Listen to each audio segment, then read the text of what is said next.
Welcome to the Deep Dive, where we slice through information overload and give you the most potent insights straight from the source. Glad to be diving in. Have you ever wondered if ancient texts hold the secret to ascending to, say, divine kingship? Or maybe something a bit more down to earth. Exactly. Perhaps a surprising path to fearlessness and inner strength that's relevant even today. Well, you're in for a treat, because that's exactly what we're about to uncover. Today, we're taking a deep dive into some truly fascinating ancient texts. The Sakka Saṃyutta, that's the connected discourses with Sakka Saṃyutta. Go ahead. the king of gods. And these sources aren't just dry history. They plunge us into a vibrant world of divine battles, tricky ethical dilemmas, and some incredibly profound wisdom that still echoes thousands of years later. Our mission for you is simple: to extract the absolute most important nuggets of knowledge and insight from these unique narratives. We're looking for universal principles of leadership, personal virtue, and practical ways to navigate life's inevitable conflicts. Even if, let's be honest, you're not planning on ruling a divine realm yourself anytime soon. Probably not, no. But the lessons still apply. Okay, let's unpack this incredible story. Where do we start with Sakka? Well, to truly understand Sakka, the king of gods, we first need to know his origin. What's fascinating here is that the texts tell us he wasn't born a deity. Oh, really? Yeah, he was once a human named Maga. His divine status, his kingship, it wasn't inherited, it was entirely earned through his actions in that human life. Wait, so this isn't some divine birthright, but a merit-based ascent to power? Exactly. That completely flips the script on what we might expect from an ancient king of gods. It really does. And it gets even more interesting when you look at his many names. Each one, it seems, tells a mini story of the qualities he developed. Ah, okay, like call signs for virtues. Precisely. For instance, he's called Magava because, as you mentioned, he was a young man named Maga. Simple enough. Then there's Purandata, which means he gave gifts repeatedly or in abundance. He had this overflowing generosity. So constant giving. And what about the name Sakka itself? What's the origin there? He's called Sakka because he gave gifts respectfully or skillfully. It wasn't just the sheer quantity, but the mindful, proper way he gave. Right, not just tossing stuff around, there was intention. Exactly. Then Vasava points to another key virtue. He provided dwellings for others. This shows a deep commitment to the welfare and shelter of his community. I love how these names are almost like a virtue checklist for divine leadership. What about Sakka? That sounds quite grand. It does. Sakka means he could think of 1,000 matters in a moment, highlighting his incredible mental acuity and capacity for strategic thought. Wow, 1,000 things at once. Apparently so. And then, a more personal one, Sujampati, because his consort was Suja, an Asura maiden. An Asura, weren't they the enemies? Often, yes. They're a type of powerful, often rebellious divine being. So that adds another layer. Finally, his ultimate title, Devanamindo, is because he rules the Tavatisa gods, the 33 gods. So his status isn't arbitrary at all. It's intimately tied to these very specific qualities and actions from his past. Correct. But what's truly remarkable is that this isn't just a list of virtues. The texts lay out the precise how-to guide for his ascent to divine kingship, almost like a sacred instruction manual. They do. These are the 7 vows, or Sadavatapadani. Sadavatapadani. And they are indeed presented as crucial practices Sakka consistently upheld as a human. First, he supported his parents for life. Okay, lifetime commitment. Second, he honored elders in his family for life.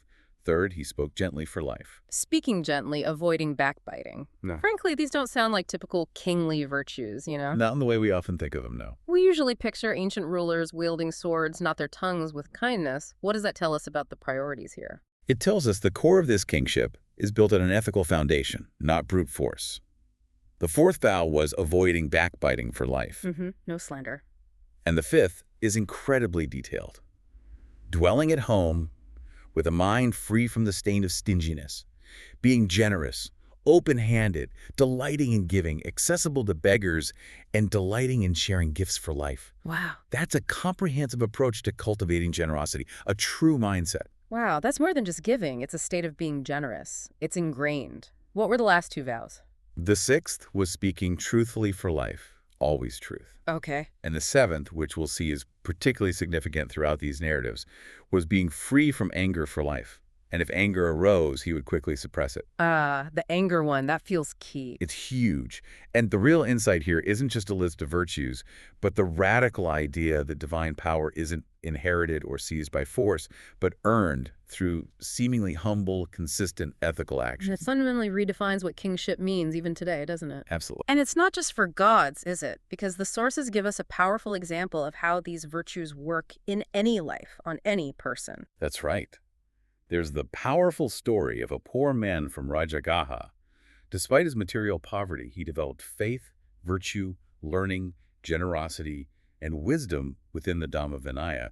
That's the core teachings and monastic discipline of the Buddha. Okay, so he practiced these principles even though he had nothing materially. Exactly. And after he died, he was reborn among the Tavatisa gods, and the texts say he even outshone other deities in beauty and glory. Whoa, so this poor man's transformation must have caused quite a stir among the established deities. How did Sakka, the king, handle that tension? He did. Other gods were apparently complaining, essentially saying, how did this poor man who had nothing get here and outshine us? You know, a bit of divine jealousy. Understandable, maybe. Perhaps, but Sakka intervened, stating that the man's life was not in vain because of his practice. It illustrates that these virtues have a transformative power, regardless of one's starting point or social status. It's about the internal cultivation, not external wealth or lineage. Completely. So, we've uncovered the blueprint for Sakka's ascent to divine kingship through these virtues. Now, the real test of his leadership comes in the chaotic crucible of divine warfare. Right, the battles. How does a king who earned his throne through gentleness and patience navigate the brutal realities of conflict with the Asuras? Well, the ongoing battles between the gods and the Asuras truly set the stage for many of Sakka's most important lessons. What's fascinating here is his utterly unconventional approach to conflict, particularly regarding anger. This comes through so clearly in the Veppacitti Sutta, right? Where the captured Asura king Veppacitta directly insults Sakka. Yes, right to his face. You'd expect a divine king to unleash a fiery retribution, a display of raw power. You would. And his charioteer, Modeli, even asks if Sakka endures the insults out of fear or weakness. It's a direct challenge. What does Sakka say? Well, Sakka's initial thought is to restrain a fool with a strong hand. That impulse is there. Okay, the more typical response. But then, he makes a profound shift, stating, I consider this to be the restraint of a fool. Knowing another is angry, one becomes calm and mindful. Wow. So don't meet anger with anger. Exactly. It really flips the script on what we expect from a powerful leader, doesn't it? It does. So how does Modeli react to this unusual strategy? Modeli challenges him, saying, essentially, what if the fool thinks you're acting out of fear? This is the classic taunt, isn't it? You're just scared. Yeah, you're weak. And Sakka's reply is truly insightful. Let him think what he will, whether it's out of fear. There is no greater good than patience for one's own welfare. My own welfare. Interesting focus. And then the powerful statement, he who does not retort to one who is angry conquers a battle hard to conquer. This isn't weakness. It's presented as a higher, more strategic form of strength. A harder battle to win, the internal one. You could say that. Yeah. And this theme of patience and self-control over anger pops up again in the Supasiddhaya Sutta, where Sakka and Vipriti actually compete, get this, in a battle of words before judges, not on a battlefield. A debate between gods and Asuras. A formal debate, yes. Vipacitti argues for restraining a fool with a strong hand, which he believes leads to quarrel, dispute, and conflict, the aggressive approach. Makes sense from his perspective. But Sakka reiterates his principle of calming oneself when another is angry, which, he says, leads to no quarrel, no dispute, no conflict. The peaceful path. And who wins the debate? The judges declare Sakka the winner, stating his words were not conducive to punishment or weapons. His wisdom leads to victory not just in battle, but in philosophical argument too. So words can be more powerful than weapons in this context. That's the implication. And this idea of conquering anger itself is a recurring lesson, almost like the ultimate inner battle he keeps facing and teaching. Right. It is. In the Having Destroyed Sutta, Sakka directly asks the Buddha a question. Oh, he consults the Buddha. Yes, frequently. He asks what, if destroyed, brings happiness and freedom from sorrow. And the Buddha's answer? Direct and powerful, destroying anger.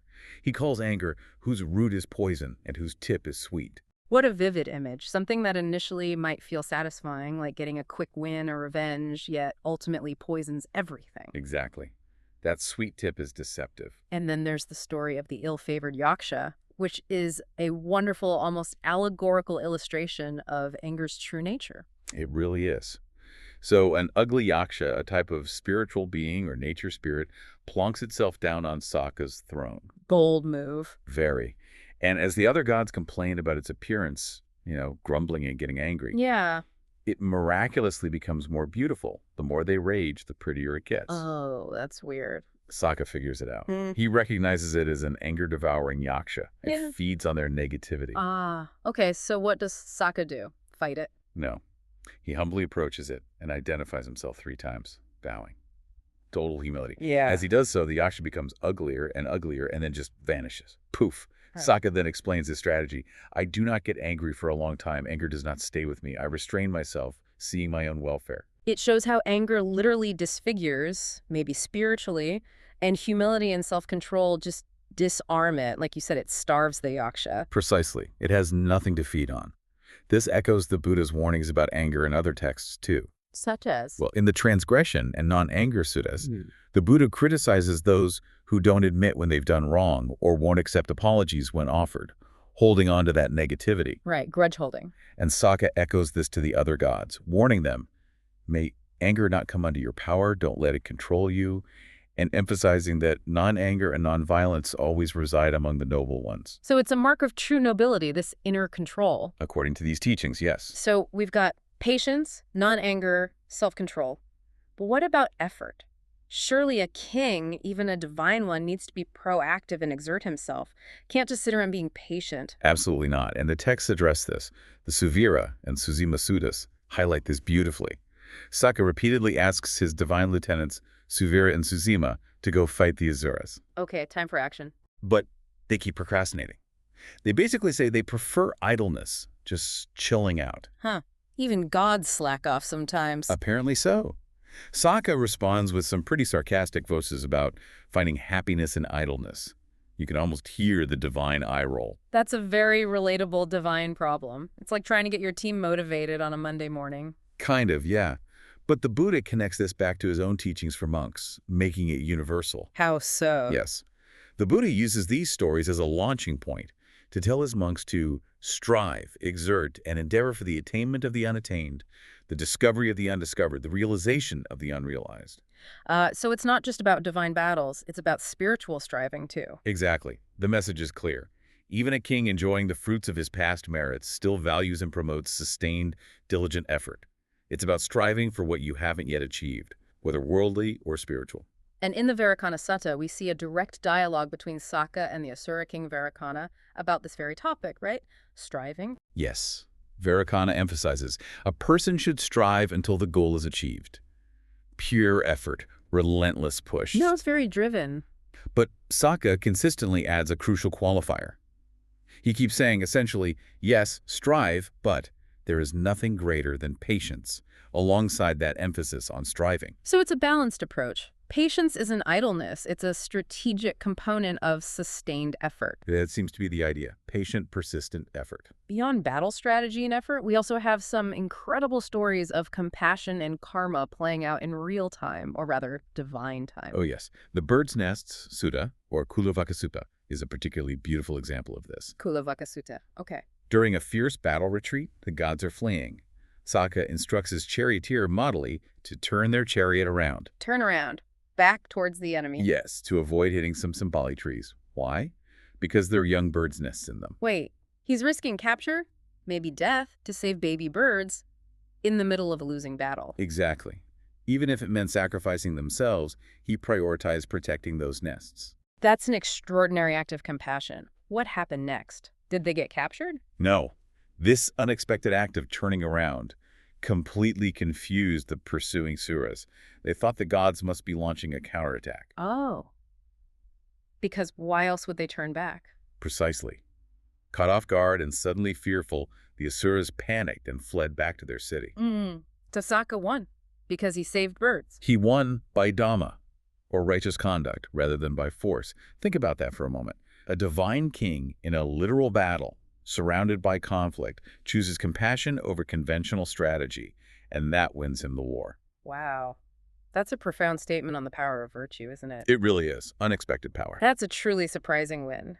And then there's the not to be malicious sutta, which shows the ripple effect of just an intention. Yeah, this one's subtle but powerful. Here, Sakka simply has an inner thought, just a thought not to act maliciously, even towards his enemy, Vipassiti, the Asura king he often clashes with. Just thinks it, doesn't say or do anything. Right, but what's remarkable is that Vipassiti, the Asura king, perceives this benevolent thought from Sakka. He reads his mind, or feels the intention. The text implies he perceives it somehow. And then Vipassiti verbally confirms the negative karmic consequences of malice, swearing to avoid it himself because he sees Sakka refraining. So Sakka's lack of malice influences his enemy directly. That's the idea. It's a direct connection shown between internal state, intention, and its karmic impact, even on others, even enemies. Mind affects reality. And the seaside hermit story really drives home the idea of immediate karmic repercussions, almost like instant karma. Indeed. This one's quite direct. Some hermits, fearing an unrighteous Asura king named Sambara, go to him seeking protection. Okay, seems reasonable. But Sambara refuses. Worse, he basically offers them fear instead of safety, tells them they should be afraid. Not very kingly. Or nice. Not at all. So the hermits then curse him, reminding him, as one sows, so shall one reap the fruit. Yeah. The classic karmic principle. And does it work? The text states that Sambara was subsequently tormented by fear. He couldn't sleep properly, waking up 3 times a night in fright, terrified for no apparent reason. So the fear he offered came right back at him. Exactly. It's a vivid illustration of how negative actions, or even just cruel intentions, can generate immediate unwanted results for the perpetrator. In this case, deep, pervasive fear. So Sakka, the king of gods, embodies incredible virtues. Patience, generosity, strategic non-anger, even deep compassion in conflict. He seems like the ultimate divine monarch. He's certainly presented as a very high ideal. But here's where it gets really interesting, I think. The sources also subtly reveal Sakka's limitations, pointing to a truth that lies beyond even his divine authority. This is a critical point, yes, especially in the banner top, or the Jagasutta. The Jaga, the banner. Yeah. During another divine battle, Sakka advises his gods that if fear arises, they should look to his banner, or the banners of other divine kings. Like a rallying point. Exactly. And he says this might dispel their fear. Might, not will. That's the key word, might. But then he makes a startling confession, doesn't he? It's like a moment of divine vulnerability. What does he admit? He admits that looking at their banners might or might not dispel fear, because Sakka himself is not free from lust, hatred, and delusion. Whoa. He says he himself is still fearful, timid, and sometimes flees. The king of gods admits he still feels fear and runs away sometimes. That's huge. It is huge. The divine king, the conqueror, still struggles with these fundamental defilements and fears. And then, in contrast, the Buddha offers a completely different, unfailing refuge. That's the crucial distinction. The Buddha explains that if fear, terror, or hair-raising arises, even in remote places, one should recollect the qualities of the Buddha himself, the Dhamma, his teachings, or the Sangha, the community of noble practitioners. And this will work. This recollection, the Buddha states, will dispel fear. No might about it. What's the difference? The reason the Buddha explains is that he is free from lust, hatred, and delusion. He is fearless, unintimidated, and does not flee. This highlights a fundamental difference in attainment between even the highest deities, like Sakka, and a fully enlightened being, a Buddha. That's the ultimate aha moment. Even a divine king has limits, and there's a higher, completely liberated state beyond godhood. Precisely. And this also shifts our understanding of where true beauty and where true merit truly lie, according to these texts. So. Well, in the Delightful Places Sutta, Sakka asks the Buddha, what constitutes a truly delightful place? What's the best scenery? And what does the Buddha say? Beautiful gardens, crystal palaces. No. The Buddha responds that physical beauty gardens, shrines, lotus ponds is nothing compared to wherever arahants or fully enlightened beings dwell that is truly a delightful place. So it's about the quality of the inhabitants, the inner peace they embody, not the external environment. Exactly. The presence of liberated beings makes a place truly delightful. And similarly with merit, right, where you should direct your generosity for the best results. Yes.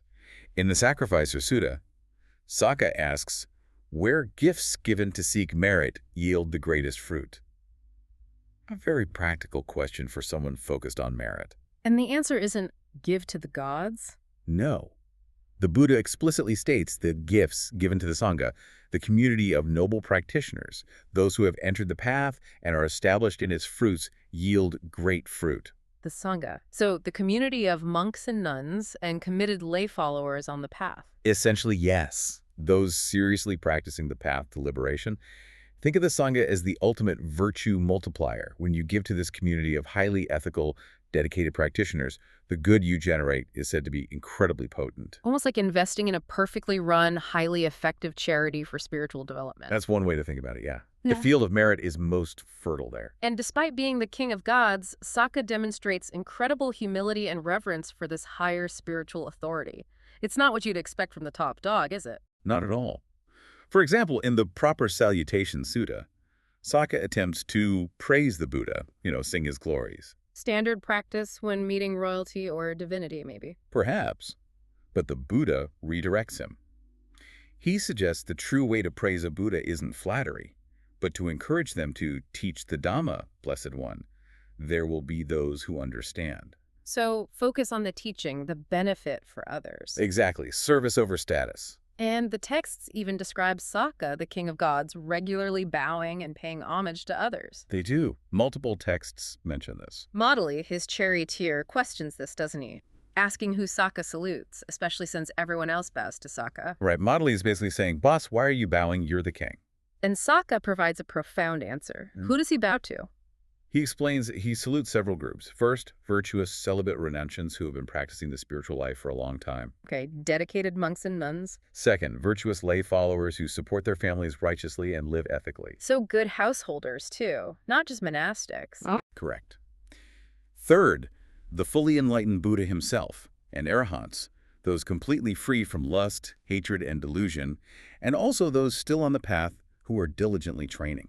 Anyone seriously committed to liberation. Yes. And finally, the community of monks, the Bhikkhu Sangha as a whole. And he even bows to the Sangha when Modely questions why he would bow to those who might seem impure or afflicted to an outside observer. Because not all monks are perfect, right? Exactly. Modely points out that some monks might still seem to struggle. But Sakka's profound reason is his deep admiration for their aspiration and their practice, their detachment from worldly things, their pursuit of wisdom, and their relative peacefulness amidst the world's conflicts, even if imperfect. He sees the value in the path itself. It's astonishing, isn't it? It completely flips the idea of who holds ultimate power or authority. It really does. It's not just about outward status or strength, but about an inner liberation that even a god like Sakka acknowledges as superior. Exactly. He recognizes a higher peak. So, today we've navigated the ancient world of divine kings and battles, unearthing the code that elevated Sakka to his status, virtues like generosity, truthfulness, and maybe most powerfully, patience and non-anger. We've seen how these principles can lead to unexpected victories, like with the bird's nests. Right. And how even a divine king looks to something beyond himself, the Buddha, the Dhamma, the Sangha, for ultimate refuge and wisdom. The sources present Sakka, the king of gods, as this really powerful figure who embodies and promotes essential virtues. He's a role model in many ways. Definitely. Yet they also subtly highlight his own ongoing struggles with fear and attachment, qualities fully transcended only by the Buddha. That contrast is so important. It is. It grounds the narrative and points towards the ultimate goal in this tradition. So this juxtaposition invites an important question for you, the listener, to consider. If even a god finds greater peace and power in cultivating specific virtues and in revering those who have completely liberated themselves, People like the Buddha and the arahants. what does that teach us about where true strength and lasting happiness are really to be found in our own lives? Something to ponder, for sure. Where does that ultimate security lie?